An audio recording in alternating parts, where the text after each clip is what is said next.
अधिक जानकारी के लिए चैनल को सब्सक्राइब अवश्य करें। सभी को एक बार फिर से जय मां भारती। और आज के सेशन में आप सभी को प्रणाम नमस्कार। आज हम कोविड-19 के ऊपर चर्चा करेंगे। चैनल को सब्सक्राइब करें और नोटिफिकेशन बेल अवश्य दबाएं। कोविड-19 क्या है, पहले एक तो समझने का प्रयास करेंगे। इसकी कंडीशंस हैं, इनको समझने का प्रयास करेंगे।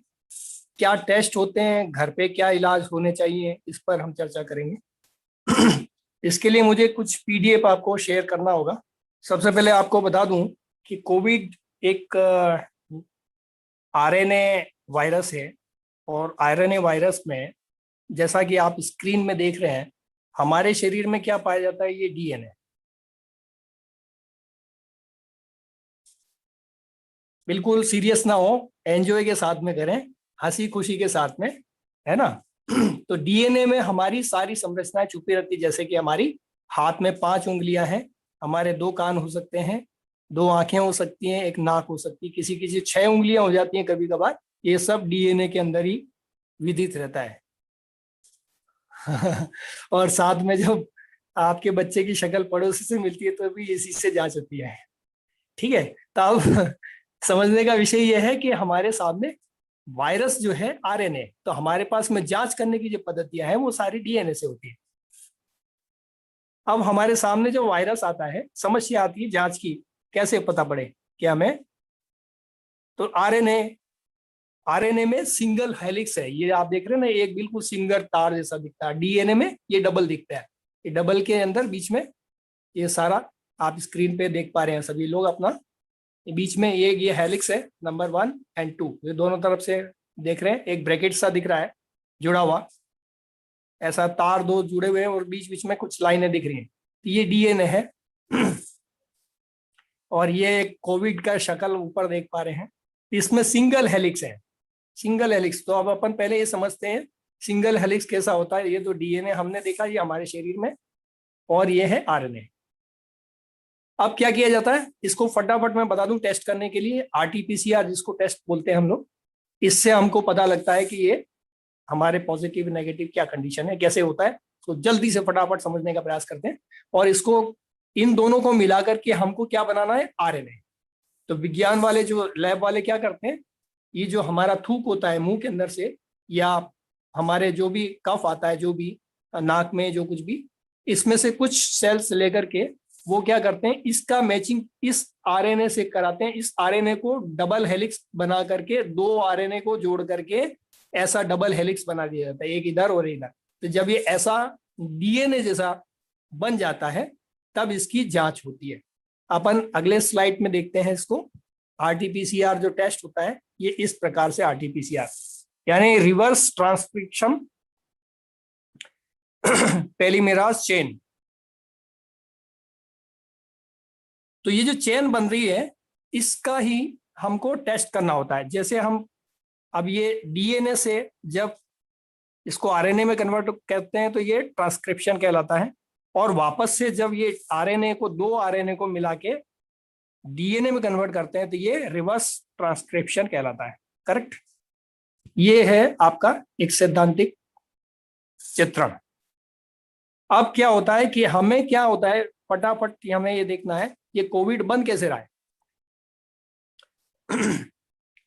अब इसकी जो जांच करते हैं, तो जांच करके हमने क्या बनाया, इसको डीएनए बनाया। क्या बनाया है, डीएनए बनाया। अब इसकी एक चेन है, 1 2 चेन होती है ना, जैसे साइकिल की चेन होती है, गाड़ी की चेन होती है, मोटर बाइक की चेन होती है, तो ऐसी चेन तैयार करते हैं। तो एक चेन तैयार करें, 2 चेन तैयार करें, ऐसी कौन सी चेनें तैयार करें। इससे पहले मैं आपको एक चीज बताना चाहता हूं। हमारे सामने ये देख रहे हैं मिक्सी है, इसमें जूसर जूस निकालता है, मतलब जो जूसर होता है बंदा, हमारे को मौसमी का जूस, नारंगी का जूस निकालता है। तो क्या एक बार घुमाने से जूस निकलता है? नहीं निकलता। हो सकता है एक बार मौसमी का जूस है तो हो सकता है वो 4-5 बार घुमाएगा फिर इसमें से जूस निकलेगा। नारंगी का जूस है, हो सकता है 2 बार में निकल जाए। अमरूद का जूस इसमें निकालेंगे 10 बार 15 बार, फिर कहीं जाकर कुछ एक आध बूंद टपकेगा, है ना। ऐसे ही पपीते का जूस इसमें निकालना चाहेंगे तो हम क्या करेंगे, इसको घुमाएंगे, फिर एक आध कोई बूंद इसमें से निकल पाए तो बड़ी बात है। तो जितनी ज्यादा ये राउंड लगेगी, यानी जितनी ज्यादा चेन घुमाई जाएगी, हाथ से जितनी चेन घुमाई जाएगी उतना ही इसका चेन कहलाएगा। तो जितनी चेन, इसको 35 चेन तक एक आकलन किया गया है। तो जब डीएनए बनाते हैं, डीएनए की चेनें बनाते हैं, ये ऐसी मशीन होती है, मशीन के अंदर डाल दिया जाता है, मशीन इसको घुमाती है। घुमाने के बाद में चेन के सर्कल जितने होते हैं उतने ज्यादा सीटी वैल्यू होती है, जितने ज्यादा सर्कल उतने ज्यादा सीटी वैल्यू, यानी जितने ज्यादा बार घुमाएंगे उतना ही जूस देर से निकलेगा। तो जूस की मशीन में जैसे जूस देर से निकला है, तो जूस यानी सामने आया है, तो इसका मतलब जो डीएनए, हमारा डीएनए से, हमारे जो मुंह से निकला है वो, और आरएनए का जो ये जो डीएनए का हमारे शरीर के डीएनए से मैच कराते हैं, तो ये देखते हैं कि कितनी चेन घुमाने के बाद ये मैच कर रहा है। तो जितनी चेन ज्यादा घुमाएंगे उतनी ज्यादा इसमें सीटी वैल्यू इसकी मतलब सीटी वैल्यू जितना ज्यादा, सीटी का मतलब कि चेन का घुमाने का एक चेन ट्रांसक्रिप्शन है, तो जितनी बार घुमाई जाएगी चेन को उतनी बार इसकी वैल्यू गिनी जाएगी। तो 35 है, 35 बार, किसी का 5 बार घुमा दिया, 10 बार घुमा दिया, 4 बार घुमा दिया, ऐसे करते करते हम यदि 35 तक घुमा देते हैं और फिर भी हमारा उससे मैचिंग नहीं होता है, इस कोविड से मैचिंग नहीं होता है, तो हमको क्या देते हैं, भाई आप नेगेटिव है, राइट। यदि मैचिंग 5 बार हो गया, 5 बार घुमाने के साथ हो गया, तो फिर क्या बोलेंगे, आपका सीटी वैल्यू कितना है, 5, मतलब जल्दी से घुमाया और जल्दी से जूस निकल गया मशीन में। 5 बार घुमाया, मशीन में जूस निकल गया। तो जितना जल्दी जूस निकला उतना ज्यादा कोरोना आपके अंदर है, जितना ज्यादा जूस निकला उतना कोरोना आपके अंदर ज्यादा, यानी जल्दी से घुमाया 5 बार और 5वीं बार में आकर के ये मैच कर गया। तो मैच कर गया, इसका मतलब जितनी कम सीटी वैल्यू उतना ज्यादा इन्फेक्शन, जितनी कम सीटी वैल्यू उतना ज्यादा इन्फेक्शन। इस तरह से इसकी जांच होती है, करेक्ट। ये इसको बोलते हैं आरटीपीसीआर टेस्ट। किसी का 10 बार घुमाने के बाद मिलेगा, किसी का 15 बार घुमाने का। तो 35 आउट ऑफ 15, इसका मतलब 15 पे मिल गया। 35 आउट ऑफ 30 है ना, तो अब कहेंगे भाई आपको इतना ज्यादा इन्फेक्शन नहीं है, 30 पे आया। तो 35 आउट ऑफ 25, बोले है तो सही लेकिन कम है ना। 35 आउट ऑफ 35 पे भी नहीं मिला तो क्या बोलेंगे, 30 प्लस के बाद में वो धीरे धीरे कम, उसकी वैल्यू कम आते हैं, यानी कोरोना तो है, आप पॉजिटिव हो सकते हैं लेकिन कम है, इसलिए इतना ज्यादा खतरे का विषय नहीं है, राइट। ये चेन, इस तरह से इसका टेस्ट होता है, इस तरह से इसकी वैल्यू है, सारा के सारा।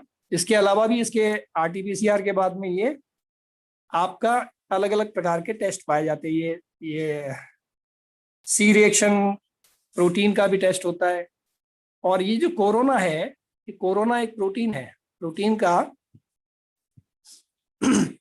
अब होता क्या है हमारे शरीर में, जब पहली बार ये कोरोना हमें छूता, टच करता है, तो ऐसा इन्फेक्शन होता है। कैसे होता है, तो ये समझते हैं। देखिए ये कोरोना है क्या, तो ये कोरोना की ये हेलिक्स निकले हैं ना, ये जो बाहर ये डंडियां निकली हुई, एक एक मैं बड़ा करके दिखाता हूँ। ये देखिए 1 2 3 4 4 दिख रही है स्क्रीन के ऊपर। ये प्रोटीन की लेयर्स हैं, मतलब प्रोटीन के ये इसके कांटेनुमा जो संरचना है, ये ही जाके हमारी बॉडी में घुसता है, ये ही जाके हमारी बॉडी में घुसता है। तो पहले दिन हमारे गले में जाता है, इन्फेक्शन इसी से होता है, ठीक। और कैसे होता है इसको हम समझते हैं। बस ये जो डीएनए आरएनए है ना, ये वाला आरएनए, ये जो चेन है, बस यही चेन है। इसको यदि बड़ा करके देखेंगे तो वैसा दिखेगा, ऐसा ये जो निकले पड़े ना ये इसमें। और इसके अंदर ये आरएनए के अंदर मटेरियल है, इसका आरएनए मटेरियल, बेस मटेरियल ये अंदर जो भरा हुआ है पूरा, ये आरएनए मटेरियल है, राइट, जिसमें ये स्क्रैच किया हुआ हमने, ये आरएनए मटेरियल, करेक्ट। इस प्रकार से होता है। बस इसको अपन आगे देखते हैं कि हमारे शरीर में कैसे कैसे किन किन परिस्थितियों में अंदर जाना का क्रम इसका होता है। तो हम देखते हैं पहले दिन क्या होगा, दूसरे दिन क्या होगा। तो हम एक चित्र है, ये देखिए, ये सीटी स्कैन द्वारा भी हम लोग इसको देख सकते हैं, है ना। तो सीटी स्कैन HRCT द्वारा भी हम इसको देख सकते हैं कोविड। इसकी भी अलग वैल्यू है और दोनों की अभी मैं बताऊंगा कैसे कैसे होती है। एक बार वो चित्र में दिखा देता हूं आपको कि कहाँ से पहली बार अंदर घुस रहा है। ये देखिए, ये देखिए, ये चित्र हमारे सामने है, इसको हम सभी देख पा रहे हैं पीडीएफ के माध्यम से। जब पहले दिन या दूसरे दिन तक रहता है तो ये हमारा पहले दिन ये नाक में है, राइट। अब ये धीरे धीरे अंदर जाएगा, ये नाक है, नाक या मुंह के अंदर से ये अंदर गले में गया, राइट। नाक में से गया अंदर, ये ऊपर आप देख रहे हैं, ये अंदर गया। अब ये पहले दिन का क्रम ऊपर है, यहां तक रहेगा, और दूसरे तीसरे दिन का ये अंदर गले तक आ जाएगा, ट्रेकिया तक आ जाएगा, राइट। अब ये तीसरे दिन के बाद में, चौथे दिन में, किसी किसी को तीसरे दिन में, किसी किसी की अलग अलग इम्यूनिटी पर डिपेंड करता है। तो हमको ये पहले दिन जैसे ही नाक में यहाँ घुसता है, ये फर्स्ट फेज जो हमारा शुरू होता है, ये पहला पहला जो फेज शुरू होता है, ये पहले दिन घुसता है तो वहां पे नाक में छींक आना, पतला पानी बहना, हल्का हल्का किसी को थ्रोट, गले के अंदर ये सेकंड वाला जो दिखता है तो गले के अंदर चुभन होना, ये ऐसे सिम्टम शुरू हो जाते हैं। यहाँ हमारी इम्यूनिटी की इससे लड़ाई हो जाती है, यहाँ पर फाइट शुरू होती है, ये चुभने लगते हैं, इसके जो किनारे हैं ये चुभने लगते हैं और ये किनारे के थ्रू अंदर घुसता है, हमारे शरीर के अंदर घुसता है। अब ये कैसे घुसता है एक बार और देखते हैं। तो ये जैसे ही गया अंदर, तो यहाँ पर दूसरे तीसरे दिन हमारे साथ में 2 दिन तक तो ये यहाँ पे रहना है। उसके बाद में ये आपको थोड़ा बुखार आना, क्योंकि यहाँ पे गले में सूजन होना, जकड़न होना, ये सारे लक्षण आके दिख सकते हैं। बुखार बहुत ज्यादा नहीं होता है, किसी किसी को 100 के आसपास ही आता है, किसी किसी को बढ़ता है 102 के आसपास या 103 के आसपास, बहुत ज्यादा कम सीवियर कंडीशन में ज्यादा बढ़ता है, वो बहुत आगे जाकर के आता है। शुरुआत में तो 199 के आसपास ही रहता है। अब इसको देखते हैं अपन सेकेंड वन। अब ये क्या हुआ, वहां से कहाँ चलेगा, आपके फेफड़े में, ये सेकेंड फेज शुरू हो गया। फर्स्ट फेज में कहाँ था, ये ऊपर की नलियों में था, सेकेंड फेज में यहाँ शुरू हो गया है। अब ये यहाँ जब जाएगा तो ये आपके जो खून की नलियां है, अलवेली जिसको बोलते हैं, आखिरी छोर, हार्ट से जो ब्लड आता है उनको सूजन में कन्वर्ट कर देता है सेकेंड फेज में। सेकेंड फेज के भी 2 भाग हैं, पार्ट 1 एंड पार्ट 2। पार्ट 1 में क्या रहता है कि ऐसे अंदर जब सूजन होती है तो ये सूजन होने के बाद में, ये देखिए, हम आप इसको फेज वाइज देखते हैं। तो हम देख रहे हैं फेज 1। तो फेज 1 में अर्ली इन्फेक्शन इसको बोलेंगे।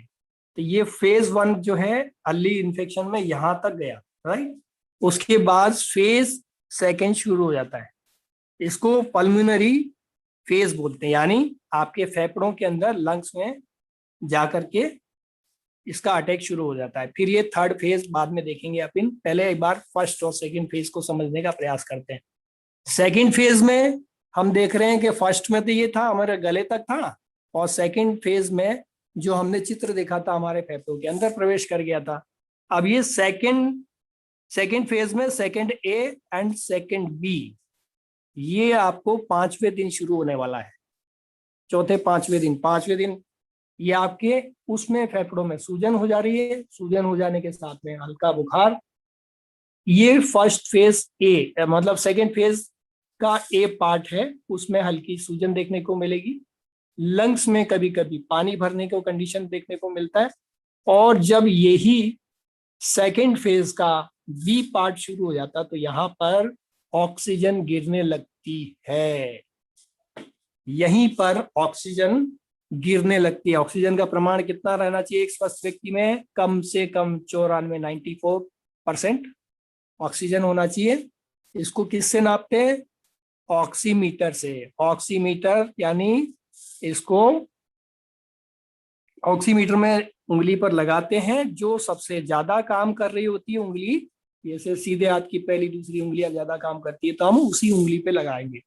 उस उंगली पे लगाएंगे तो हमें क्या, एक तो पल्स रेट दिखती है, एक ऑक्सीजन।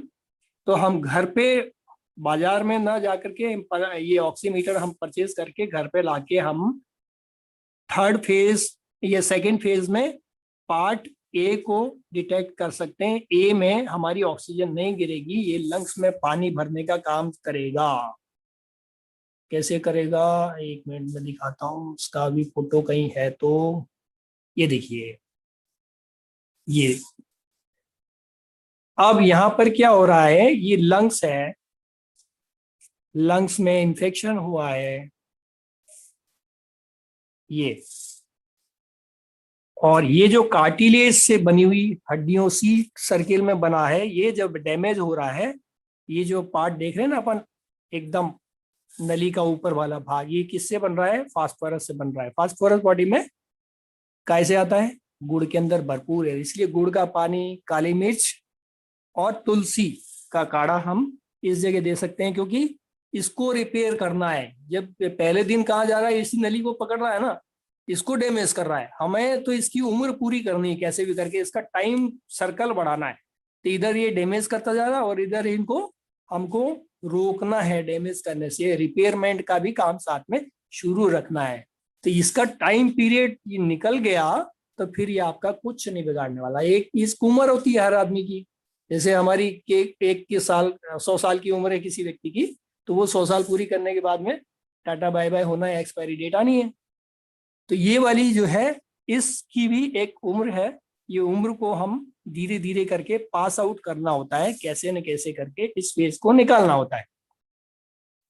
यही फेज मैंने इलाज करते हुए मैंने खुद ने भुगता है, मैं 3 दिन तक पीड़ित रहा, मैं बताऊंगा कैसे होता है। तो ये लंग्स है, ये लंग्स में ऐसे इन्फेक्टेड हुआ और हमने ये देखा, ये जो लंग्स वाली कंडीशन है इसको हम किससे रिपेयर कर सकते हैं, गुड़ का पानी, काली मिर्च और ब्लड का जो जमने का काम होता है उसको हम किससे रिपेयर कर, यहाँ पे फास्फोरस और कैल्शियम कार्बोनेट की जरूरत रहती है, क्योंकि ये किसका बना रहता है, फास्फोरस का बना रहता है। तो ये रिपेयर, ये जो सी वाला सर्किल है इसी से रिपेयर होता है। तो इसको हमें ऐसे खान पान की जरूरत है जिसमें कैल्शियम कार्बोनेट और क्या हो, साथ में फास्फोरस हो, साथ में हमारा ग्लूकोज लेवल मेंटेन रहे, इसलिए जिंक का प्रयोग ज्यादा करना चाहिए। और इम्यूनिटी को बनाने के लिए विटामिन सी वाली चीजों को खाना चाहिए। विटामिन सी किन में है, टमाटर में है, नींबू में है। तो नींबू का गर्म पानी, थ्रू आउट गर्म पानी तो आप पीना शुरू कर देते हैं। तो इसके बाद में ये क्या करता है, ये अलवेली जो दिख रही है आपको, इस अलवेली के अंदर घुस करके इसको शिकार बनाता है, और यही हमारा हार्ट से आया हुआ ब्लड, शरीर का CO2 यानी कार्बन डाइऑक्साइड किस में कन्वर्ट होता है, CO2 O2 में, ऑक्सीजन में कन्वर्ट होता है। तो ऑक्सीजन की जो नली है ये पल्मोनरी का, ये अलवेली का पार्ट है। अब इसके अंदर इस गुब्बारे में पानी भरने लगता है लंग्स में, क्योंकि इन्फेक्शन हो गया है, इन्फेक्शन होगा तो लिक्विड फॉर्म में पानी भरेगा। तब ये जब पानी भर जाएगा तो इसको निमोनिया की स्टेज बोला जाएगा। तो CO2 को कन्वर्ट होता है यहाँ पर किसमें, O2 यानी ऑक्सीजन में कन्वर्ट होगा, राइट। इतना ज्यादा विज्ञान की जरूरत नहीं है, हमको केवल इतना ही याद रखना है भाई, जो है फर्स्ट फेज में क्या होगा, सेकंड में क्या होगा, हमें क्या खाना है क्या पीना है, क्योंकि बाकी काम को डॉक्टरों को करने दो, राइट। तो हमें मोटी मोटी चीजें ध्यान रखनी है। तो इसके बाद में जो लंग्स में इन्फेक्शन होगा तो ये सारे सिम्टम्स हमें देखने को मिलेगा। बुखार हो गया, फीवर हो गया, सूजन हो गई, दर्द हो गया, चुभन हो गई गले में, सांस लेने में तकलीफ हो गई, ये सारे सिम्टम्स देखने को मिलेंगे। हाथ पैरों में, जोड़ों में दर्द, ये सब तकलीफें किसी किसी को होती है, सिर भारी होने की किसी किसी को अलग, क्योंकि सामान्य फ्लू के जैसा ही है।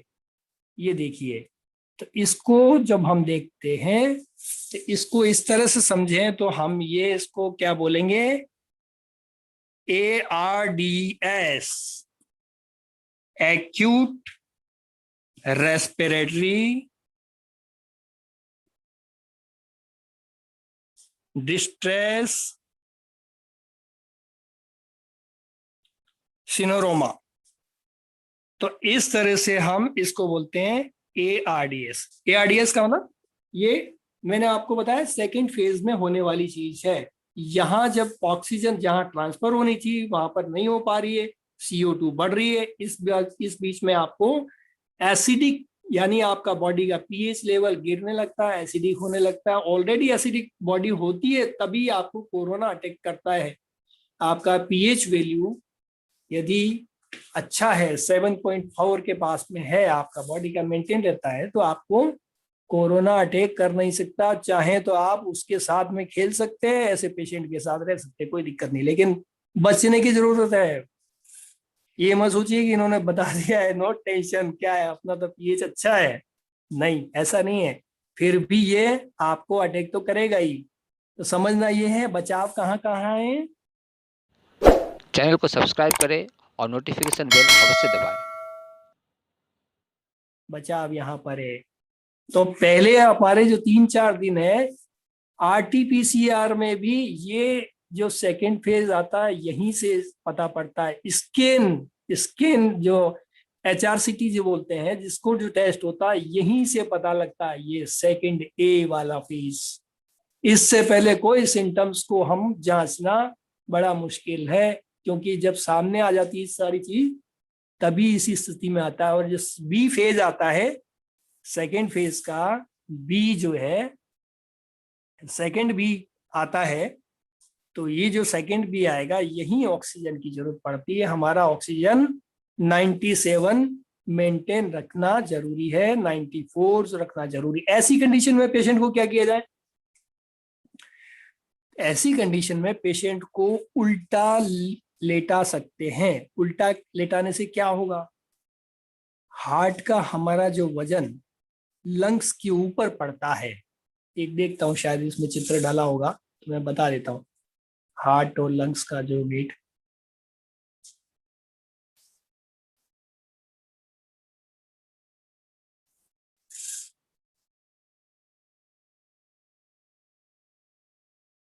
हाँ, इससे पहले एक चित्र मिला मुझे, मैं थोड़ा इसको और ब्रीफ कर देता हूँ कि देखिए, ये जब हमारी ये कोरोना वायरस डे 1 जब आया तो हमारे इसको क्लोज सर्किट से देखने का प्रयास करते हैं अपन।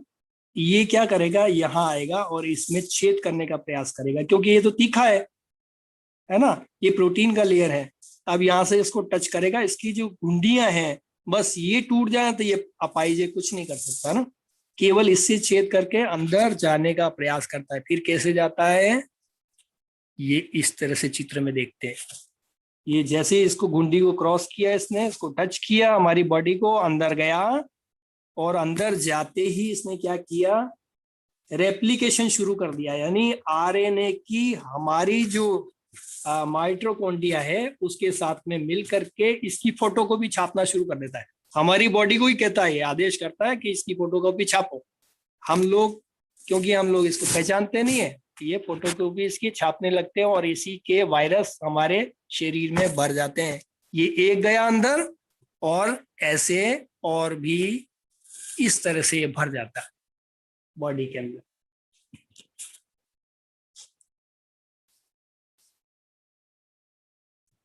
करेक्ट, इस तरह से भर जाता है और फिर ये हम स्प्रेडर हो जाते हैं।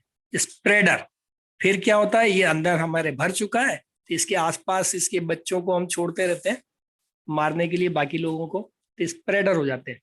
तो जिस दिन से डिटेक्ट होता है उसके 3 दिन पहले से, उसके 3 दिन पहले से, हाँ, ये जो इसका ग्राफ देखते हैं अपन, तो ये ग्राफ है हमारे सामने। इसको ग्राफ से देखते हैं तो 1 2 3 ये 3 जो लिखा है नीचे, आप देखिए,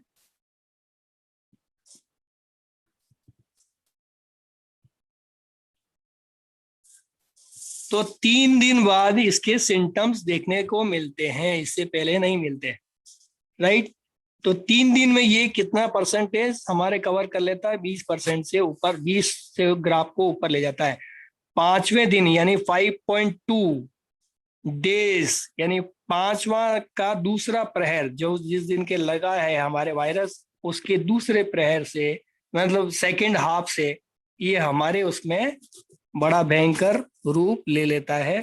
और उसके बाद से इसका गिरने का कम, तीसरे दिन तो बढ़ना चालू होता है, और यहाँ तक नहीं समझाए तो फिर हमें 5वें दिन तक तो ये बेड पर पटक देता है, लेकिन इसका गिरने का क्रम शुरू हो जाता है 14 दिन में, ये नीचे आ जाता है इसका ग्राफ। यदि यहाँ पे तीसरे दिन तक हमने इसको कंट्रोल कर लिया, सिस्टम को ठीक से मैनेज कर लिया, तो आप 14 दिन में नॉर्मल हो जाते हैं। क्वारंटाइन का जो पीरियड है इसलिए 14 दिन का रखा हुआ है कि 14 दिन में आप जो है नॉर्मल कंडीशन में आ सकते हैं। स्प्रेडर नहीं होंगे, आप बाकी लोगों को क्षति नहीं पहुंचा पाएंगे, ऐसी कंडीशन में लाके रख देगा। लेकिन यदि नहीं संभाला गया तो 5वें दिन में और ग्राफ बढ़ जाएगा। तो 14 दिन में क्या करना है, ऐसी पोजीशन में रखना है आपने को। ये जो फोटो लगा हुआ है ना, इस फोटो को जो आप मेरी जगह मेरा वाला फोटो रख सकते हैं यहाँ, तो अगले 14 दिन मैं इसी फोटो में हूं,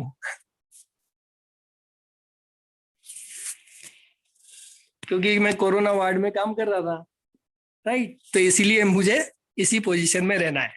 घर तो आ गया, लेकिन जयपुर आने के बाद में इसी पोजीशन में मुझे रहना है। सिम्टम तो दिखते रहते हैं, आते रहते जाते रहते हैं। देखिए अब हम इसको देखते हैं कि ये 44% तक ये ऊपर ले जा सकता है कितने दिन में, जिस दिन से डिटेक्ट हुआ है आरटीपीसीआर उसके 3 दिन पहले तक -3 कर दीजिए, उस दिन से 14 दिन आपके पूरे शुरू होते हैं, ठीक है।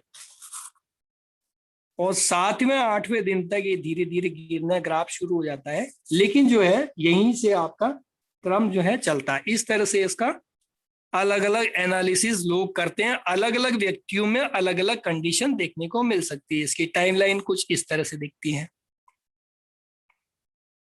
ये पीडीएफ मैंने रश्मि जी को दे दी है, आपको चाहिए तो आप लोग आराम से इसको बाद में बैठ के पढ़ सकते हैं, क्या क्या कंडीशन कैसे कैसे है। हाँ, एक और चीज सिम्टम्स के बारे में और देखें तो अपन डे 5 में इसमें जो है 5 दिन के अंदर जो है ये सिम्टम्स और आपको बढ़ाता है, वहां तक और ज्यादा बढ़ता है।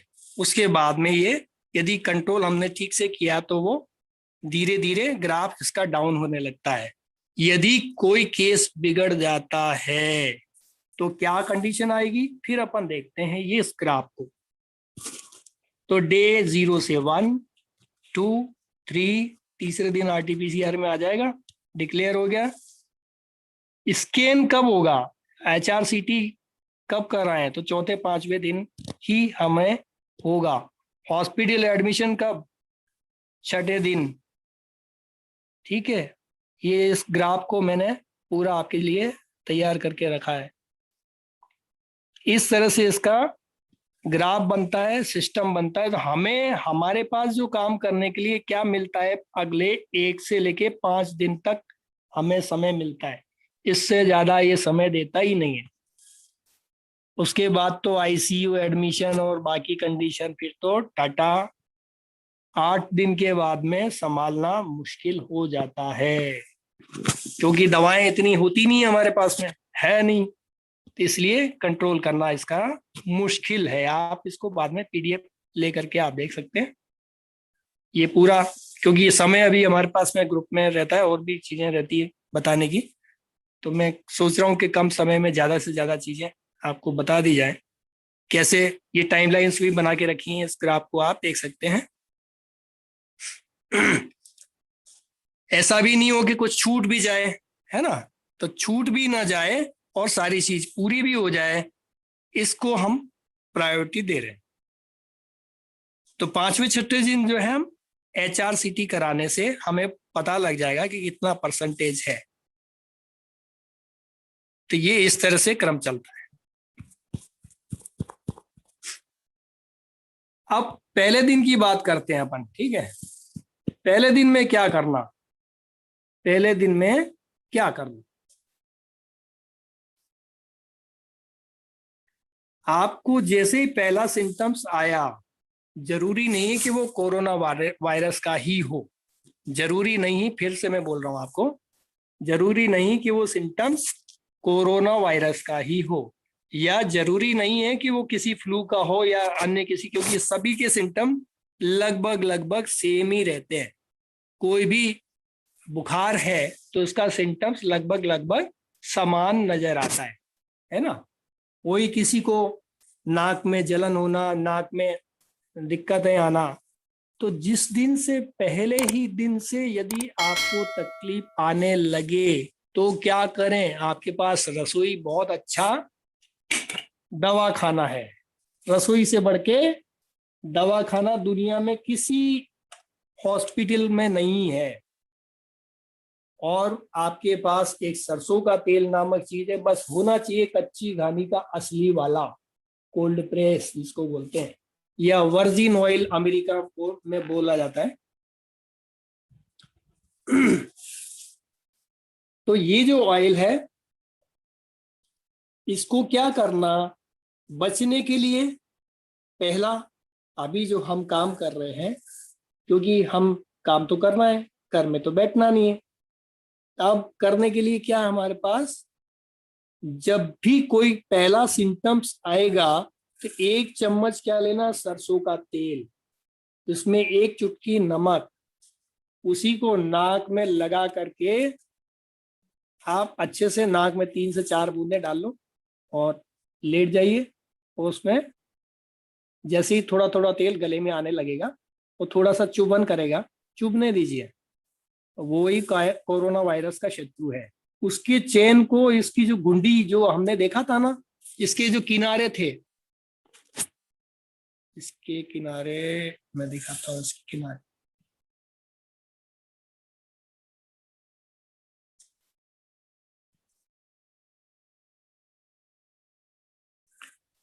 गोल गोल जैसा दिखता था ना वायरस, अभी हमने देखा था, ये रहा। ये जो गुंडी है, इन गुंडी को गलाने का, तोड़ने का सारा काम अकेला, उसके अंदर वो सारे कंटेंट्स है। मैं कोई वैज्ञानिक नामों पर, बड़े बड़े नामों पर नहीं जाऊंगा, वो लंबा हो जाएगा प्रोसेस। तो हमें शॉर्ट में करना भी वही है, बाद में जान करके भी पूरा, और अधूरा जान के भी करना वही है। तो जो करना है उस पर हम विचार करते हैं सीधा। ये जो गुंडियां जो आसपास दिख रही हैं, जिनसे ये अंदर गोद करके हमारे शरीर में घुसता है, ये दिख रहे हैं ना, आप राइट से देखना शुरू करिए। इस चेन को, इसी को चुबा करके हमारे शरीर में घुसता है, जगह बनाता है, ठीक। इनको तोड़ने का काम केवल और केवल सरसों का तेल करता है।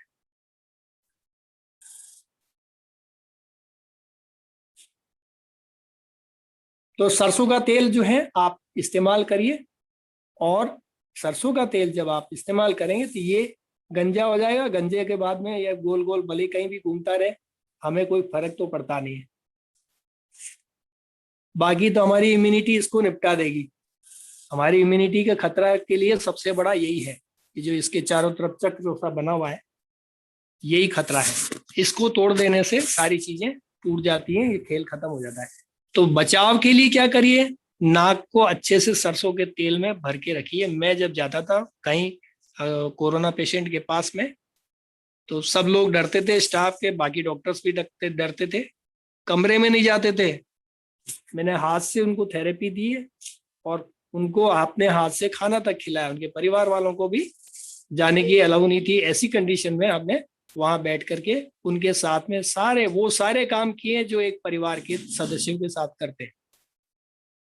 खाना खिलाना, प्यार से पुचकार के, किसी भी कंडीशन में बिठाना, उनको लिटाना, ये सब जो है हम आराम से कर पाते थे। क्यों कर पाते थे? क्योंकि हम सरसों का तेल नाक के अंदर लगा के घूम रहे होते थे। या फिर नासी का द्रव्य आता है, किसी भी गौशाला से आप ले लीजिए, नासी का द्रव्य को नाक में बचाव ही उपाय है। मैं कहता हूं बचाव ही उपाय है।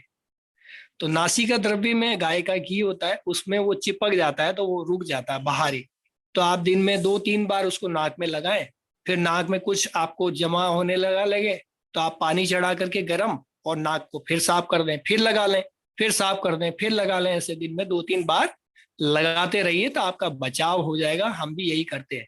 तो जो हम कर रहे हैं वही आप भी करिए, तो आपको लाभकारी रहेगा। हम भी बच के आए तो हम इसी कारणों से बच के आए। इतना होने के बाद में भी मुझे बहुत तकलीफ हुई, 2-3 दिन तो रहा बुखार, लेकिन वो सब साफ करके पट्टी, और भी तरीके हैं जिनसे हम पट्टी वगैरह डाल के, धागा सरसों का तेल में भिगो के नाक में से इधर से डाल के इधर निकाल सकते हैं। नाक में से कई लोग जो षटकर्म करना जानते हैं, आयुर्वेद के सारे योग के नियम जानते हैं, वो लोग कर पाएंगे, बाकी सबके लिए इतना आसान नहीं है। तो बेहतर ये है कि सरसों का तेल या सरसों के तेल की नाक में अच्छे से उंगली से मालिश कर सकते हैं अपन, एक ये तरीका ये हो सकता है, राइट। तो ये हम बचाव ही उपाय है। घर से जब भी निकले, कोई भी दिक्कत आए, जो सबसे पहले चुभन जो नाक में होने वाली है वो सब ड्राइनेस की वजह से होती है। जब भी ड्राई होगी नाक आपकी या गला में ड्राइनेस होगी, तो इसलिए आपको बार बार कहा जाता है कि गर्म पानी का प्रयोग करिए। तो गर्म पानी का प्रयोग कर सकते हैं। गर्म पानी में और क्या कर सकते हैं, लंग्स इन्फेक्शन को बचाने के लिए उस गर्म पानी में हम अरंडी का तेल भी 1 से 2 चम्मच डाल के पी सकते हैं। वो लंग्स इन्फेक्शन को बचाता है, पेट को साफ रखता है। मैंने यही किया। पहला सिम्टम्स आते हैं, हम खाना छोड़ भी दें तो कोई तकलीफ नहीं होती, क्योंकि हमारे शरीर को चलाने के लिए इस प्रकार के तेल या घी का हम हल्का हल्का प्रयोग कर सकते हैं। फ्रूट जूस ले सकते हैं, जिससे डिहाइड्रेशन वगैरह ये बॉडी में नहीं हो। ऐसी चीजें हम खा सकते हैं, ले सकते हैं जो विटामिन सी वाली हो या जिंक वाली हो, ऐसी सब चीजें हम खा सकते हैं।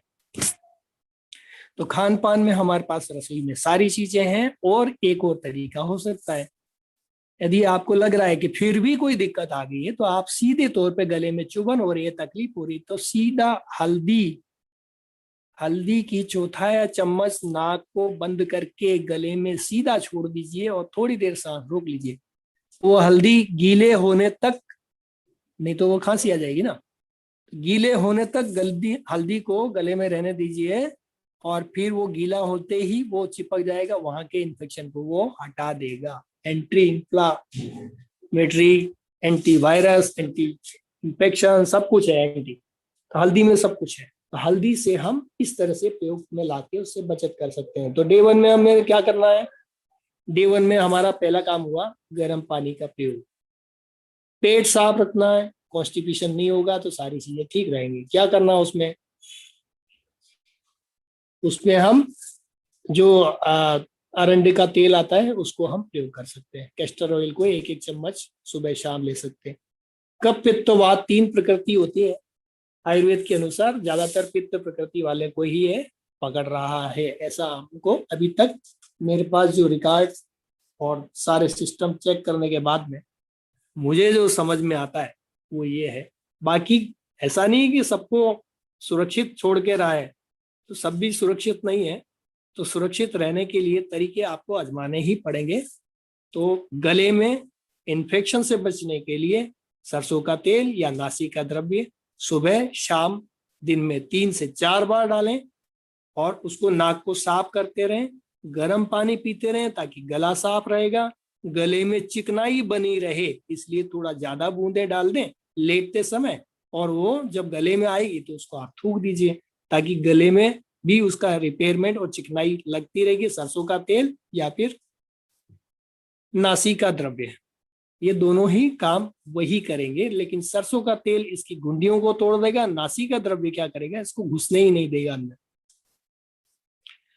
सरसों का तेल में घुस गया है तो वो अंदर से निकाला जा सकता है। गले में आप सरसों का 1 आध घूंट आपको लगता है तो गले में गरारा भी कर सकते हैं सरसों के तेल का, ये भी एक तरीका हो सकता है। आप गले में फिर उसको बाहर निकाल सकते हैं।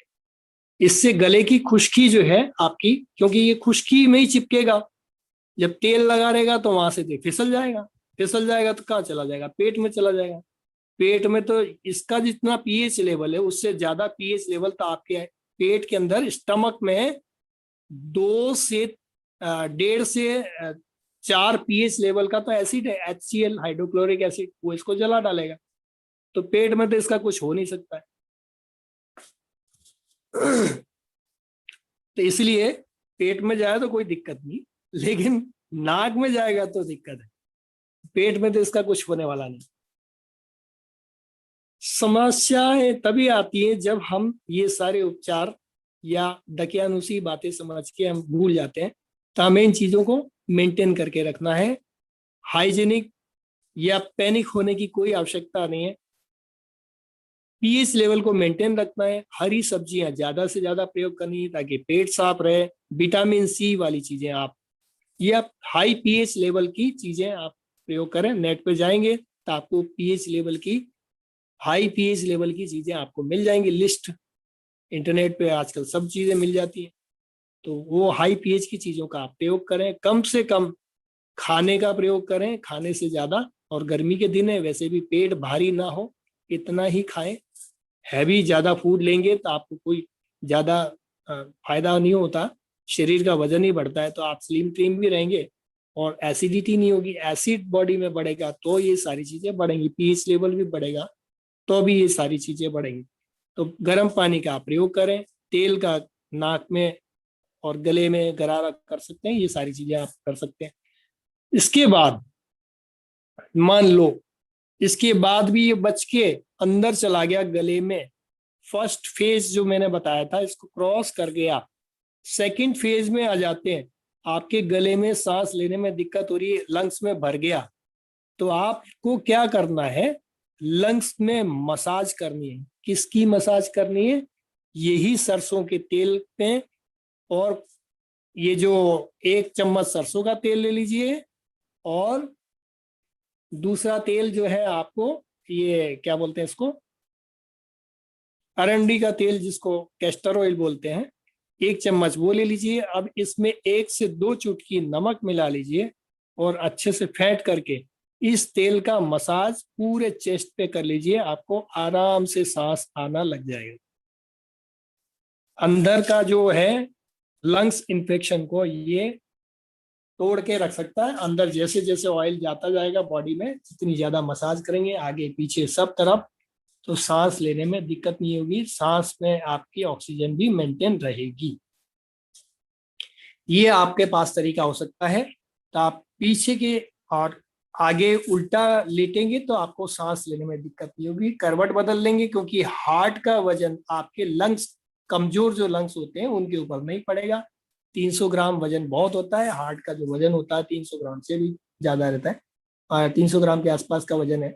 तो 300 ग्राम का वजन जो हार्ट लंग्स के ऊपर पड़ने वाला है उससे आप बच जाएंगे, क्योंकि हार्ट आगे की तरफ होता है, लंग्स पीछे होते हैं। तो आप आगे जब सिर करके लेटेंगे, उल्टे लेटे जाएंगे, तो आपका हार्ट का वजन उससे हट जाएगा और वो लंग्स फ्रीली काम कर पाएंगे, ऑक्सीजन ले पाएंगे।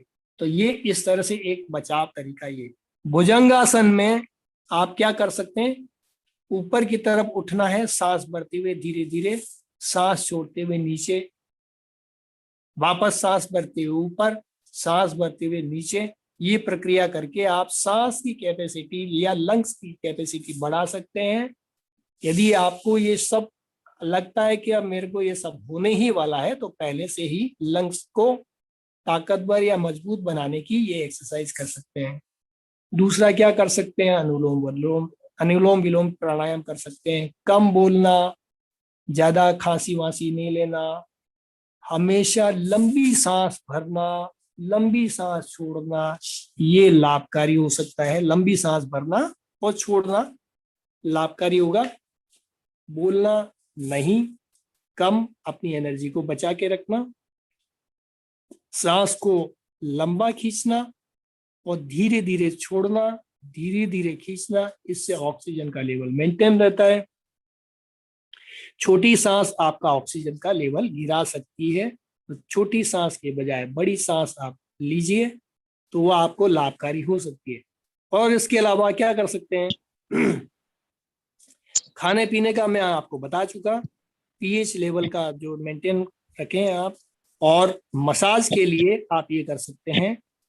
और कई और भी मेडिसिन आती हैं, तो इसके ऊपर डॉक्टरों को ही काम करने दे, ज्यादा अच्छा है। घरेलू चीजें चिकित्सा है, उसमें हल्दी आ गया आपके पास में।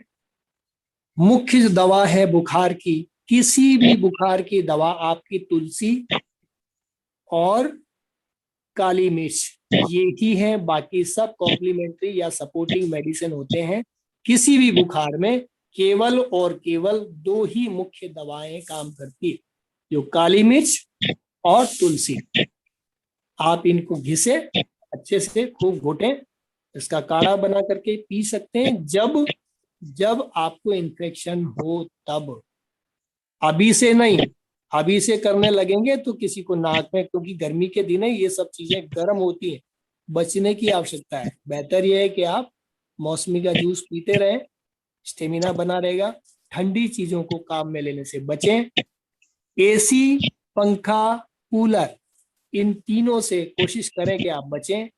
नहीं बचेंगे तो ये इन्फेक्शन तेजी से आपके बॉडी के अंदर घुसेड़ देगा। तो बेहतर ये है कि ये सारी चीजों का ध्यान रखें, इस लेवल को मेंटेन रखना है। बाकी सारी चीजें मैं आपको बचा चुका। आपको चैनल को सब्सक्राइब करें और नोटिफिकेशन बेल अवश्य दबाएं।